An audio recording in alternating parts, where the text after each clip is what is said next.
ఇప్పటికే డౌట్ కొడతా ఉంది. అదే నేను అడిగితేనే చెప్తావు. ఇవ్వండి చెప్పవు. సమానం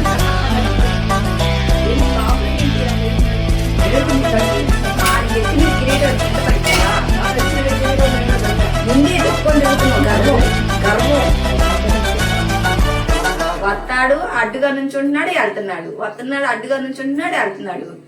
ఏంటి? హాయ్ అండి, అందరు ఎలా ఉన్నారు? అందరూ బాగున్నారా? అందరూ బాగుండాలని కూడా నేను మనస్ఫూర్తిగా అయితే కోరుకుంటున్నాను. యాక్చువల్ గా గివ్ అవేలో ఒక శారీ ప్రైస్ ఎంతో చెప్పండి అని చెప్పితే చాలా మంది కూడా గెస్ అయితే చేశారు. కానీ ఆ అందరిలో కూడా ఇద్దరైతే కరెక్ట్ ఆన్సర్ అయితే చెప్పారు. ఆ ఇద్దరిలో ఒకరికైతే ఒక మంచి శారీ అయితే ఇద్దాం అనుకుంటున్నాను. వీడియోని అయితే పూర్తిగా చూసేసేయండి. ఆ పేరు ఏంటనేది అనౌన్స్ చేసేస్తాను ఈ వీడియో. ఇంకా శారీ తీసుకోవడమే ఆలస్యము. నెక్స్ట్ వీడియోలో అయితే నేను ఏ శారీ తీసుకున్నాను, ఎలా ఇస్తాను అనేది కూడా మీకు క్లియర్ గా అయితే చూపిస్తాను. ఈ రోజు ఎందుకు అనుకోకుండా మా వారికి నాకు ఒక చిన్న ఇష్యూ అయితే వచ్చింది. అది పెద్ద గొడవేం కాదు, అది చాలా ఆల్రెడీ నేనైతే కోపంలోనే ఉన్నాను మా వారి మీద. ఇంకా మా వారు వచ్చి మళ్ళీ అదే విషయాన్ని కదిలిస్తూ ఉన్నారు. ఇంకా నా కోపం అయితే రెట్టింపు అయిపోయింది.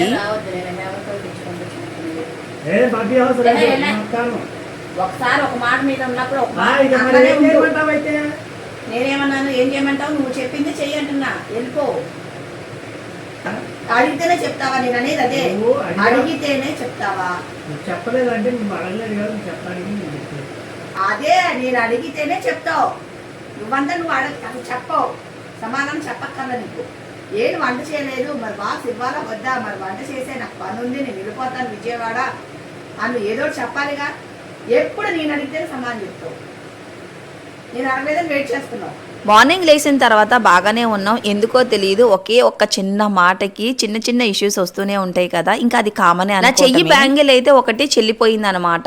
ఇంకా అందుకని బ్యాంగిల్ అయితే మార్చేసుకుంటున్నా. బ్యాంగిల్ అయితే మార్చుకొని ఇంకా వంట చేయడానికి అయితే యాక్చువల్లీ గొడవ ఎందుకు స్టార్ట్ అయిందంటే, ముందు రోజు వర్క్ ఏం లేదు నాకు, నేను ఇంట్లోనే అని చెప్పారు. ఇంకా నేను ఆ నెక్స్ట్ డే కూడా ఆయన హడావిడిగా రెడీ అవ్వకపోయేసరికి ఇంకా ఇంట్లోనే ఉంటారేమో అనుకున్నా. సో మార్నింగ్ అయితే లేచి నేను వంట అయితే చేయలేదు. నిదానంగా బాక్స్ పంపిద్దాంలే అని చెప్పి ఇంకా నేను రెడీ అవుతుంటే మా వారేమో నేను వెళ్ళిపోతున్నాను, లంచ్ బాక్స్ నువ్వే ఇచ్చేసే అని చెప్పేస్తున్నారు.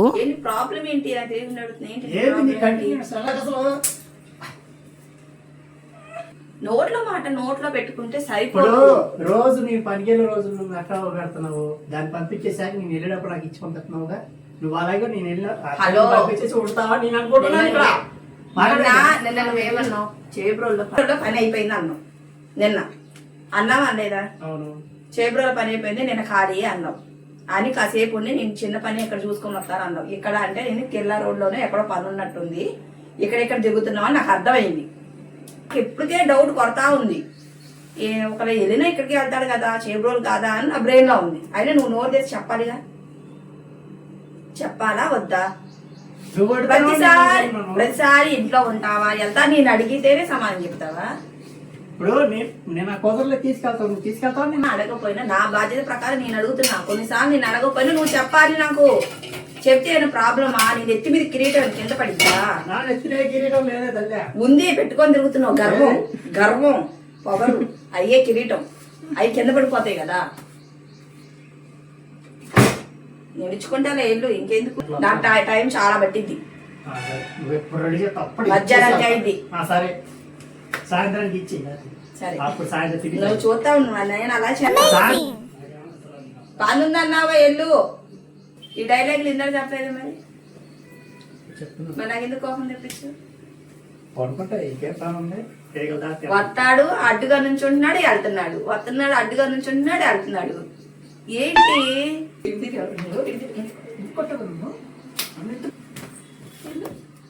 నువ్వు అలా చేయబట్టే నువ్వు కంట్రోల్లో ఉంటున్నావు. లేదంటేనా పెట్టు. మన ఆడవాళ్ళకి ముఖ్యంగా కోపం వచ్చే విషయం ఏంటో చెప్పండి. మన హస్బెండ్ ఏది కూడా మనతో చెప్పనప్పుడు విపరీతమైన కోపం అయితే వస్తుంది. ఏదైనా విషయం జరుగుతున్నా, లేదంటే ఏదైనా తెలిసినా, లేదు ఏదైనా బయటికి వెళ్ళాలనుకున్నా కూడా ఆ విషయాన్ని కూడా చెప్పరు, మనం అడిగితేనే చెప్తారు. నాకైతే ఆ విషయంలో బాగా కోపం వచ్చింది. నేను ప్రతిసారి కూడా నేనే అడుగుతూ ఉంటా, కానీ ఈ రోజు మాత్రం నేనే అడగలేదు. ఇంకా చెప్తారేమోలే, ఇంకా ఏదైనా ఉంటే చెప్తారు కదా అనే ఉద్దేశంతో ఉండి నేను ఒక పక్కన అడుగుతూ ఉన్నా ఎందుకని చెప్పలేదు అని. మరి నువ్వెందుకు అడగలేదు నన్ను క్వశ్చన్ చేస్తున్నారు. వైఫ్ అండ్ హస్బెండ్ విషయంలో చిన్న చిన్న గొడవలు అనేవి చాలా కామన్. అవి అలా వస్తూ ఉంటాయి, అలా పోతూ ఉంటాయి. మా ఇద్దరిలో ఎక్కువగా కోపం వచ్చేది ఎవరికి అంటే నాకే. తొందరగా కోపం వస్తుంది, అలాగే కోపం తొందరగా చల్లారిపోతుంది. మా వారికి కోపం అయితే అస్సలు రాదు, వచ్చిందంటే వారం రోజుల దాకా పోదు. ఇంకా ఎలాగైతే నా మాట నెగ్గించుకున్నాను, ఇంకా మా వారు చిన్న పని ఉంది బయట చూసుకొని అయితే వెంటనే వచ్చేస్తాను, లంచ్ బాక్స్ పిల్లలకి ఇచ్చిన తర్వాతే బయటికి వెళ్తాను. సో నేనైతే వంట రెడీ చేసేస్తున్నా. ఈ రోజు కర్రీ వచ్చి వంకాయ కర్రీ అయితే చేస్తున్నా. ఇందులో స్పెషల్ ఏముంది అనుకోవచ్చు, స్పెషల్ ఉంది, అది కూడా ఫ్రైడే రోజు మనకి వాయినంగా ఇస్తారు కదా శనగలు. ఆ శనగలు అయితే నేను ఒక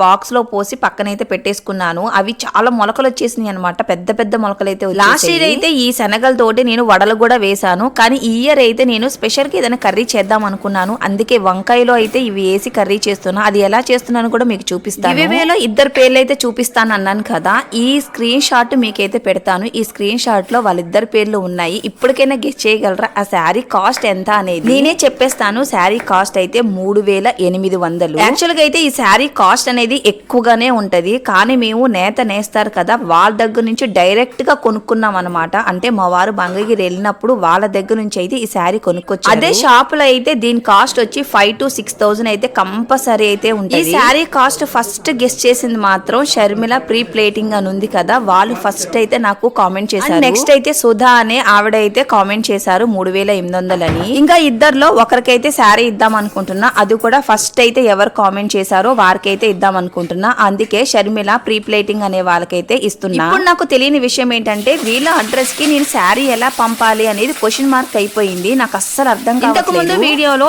ఇదే విషయం గురించి నేను కామెంట్ చేయండి అన్నా, కానీ ఈ విషయం గురించి అయితే ఎవరు కామెంట్ చేయలేదు. సో షర్మిల గారు, మీరు ఈ వీడియోని గనక చూసినట్లయితే కంపల్సరీ నాకు ఇన్స్టాగ్రామ్ లో అయినా సరే మెసేజ్ చేయండి, మీ అడ్రస్ అయితే నాకు పంపించండి. మీకు ఒక మంచి శారీ అయితే నేను ప్రెజెంట్ చేస్తాను. అయితే నాకు గివ్ అవే ఐడియానే నాకు అస్సలు రాలేదు. మా వారు ఆ రోజు శారీ తీసుకురావడం ఏంటో, ఆ కాస్ట్ నన్ను అడగటం ఏంటో, నాకు వెంటనే నాకు ఒక గివ్ అవే ఇవ్వాలి అనిపించడం ఏంటో అస్సలు తెలియలేదు. నాకు చిన్న భయం కూడా ఉండింది. అదేంటంటే షార్ట్ వీడియోని అయితే చాలా మంది చూస్తారు, అదే లాంగ్ వీడియోని చాలా తక్కువ మంది అయితే చూస్తారు. షార్ట్ వీడియోలో ఏంటంటే మనం పూర్తిగా చెప్పడానికి అయితే నాకు టైం అయితే సరిపోదు, కానీ లాంగ్ వీడియోలో నేను పూర్తిగా చెప్పడానికి టైం సరిపోతుంది.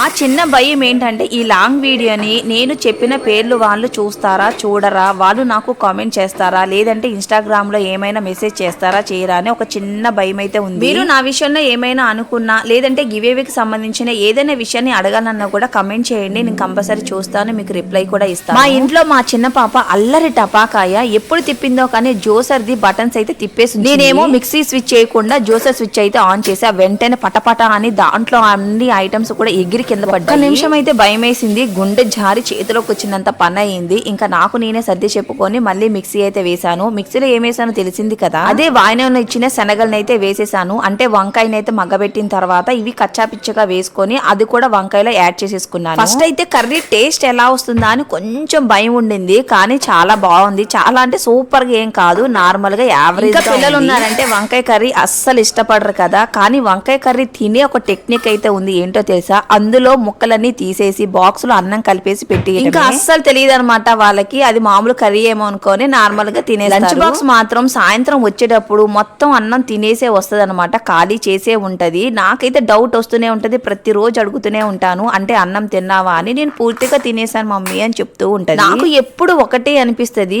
ఎంఎస్సీ చేసినా బిఎస్సీ చేసినా టీచర్ అయినా డాక్టర్ అయినా ఏదైనా సరే ఇంకా ఆడవాళ్ళుగా పుడితే ఈ వంట చేయడం తప్పదే. మార్నింగే snacks and water bottle school bag లోనే పెట్టేసి తన స్కూల్ కి అయితే పంపించేశాను. ఇంకా ఇప్పుడైతే లంచ్ బాక్స్ అంతా కట్టేసిన తర్వాత మా వారికి ఇచ్చైతే వంట చేయడం ఒక ఎత్తు అయితే, వంట చేసిన తర్వాత వచ్చిన గిన్నెలు తోవడం ఒక ఎత్తు అనమాట. పై పనులు ఉంటాయి కదా, గిన్నెలు తోవడం, బట్టలు వాషింగ్ మిషన్ వేయడం, ఆరేయడం, ఇవన్నీ కూడా చాలా టైం టేకెన్ పనులు అనమాట. మనకి ఈజీగా అనిపిస్తాయి కానీ ఎక్కువ టైం అయితే పెట్టేస్తా ఉంటాయి. చూసే వాళ్ళు ఏంటంటే ఈజీ పనులే కదా, ఏముంది ఎప్పుడు గిన్నె అప్పుడు తోమేసుకుంటే పని అంతా తగ్గిపోతుంది కదా అంటారు. అలానే మనం వంటగదిలోనే ప్రతిసారి నుంచొని తిన్న స్పూను లేదంటే పళ్ళెము ప్రతి ఒక్కటి కడుగుతూ కూర్చోలేం కదా. ఒకేసారి తోముదామంటేనేమో గిన్నెలు చాలా అయిపోతాయి, అప్పుడు ఇంకా ఎక్కువ టైం పడుతూ ఉంటది. ఇంకా అందుకని నేనైతే ఒక రోజుకి వచ్చి ఒక్కొక్కసారి అయితే 2 times అయితే తోముతూ ఉంటాను, అంటే మార్నింగ్ లేదంటే నైట్ కూడా.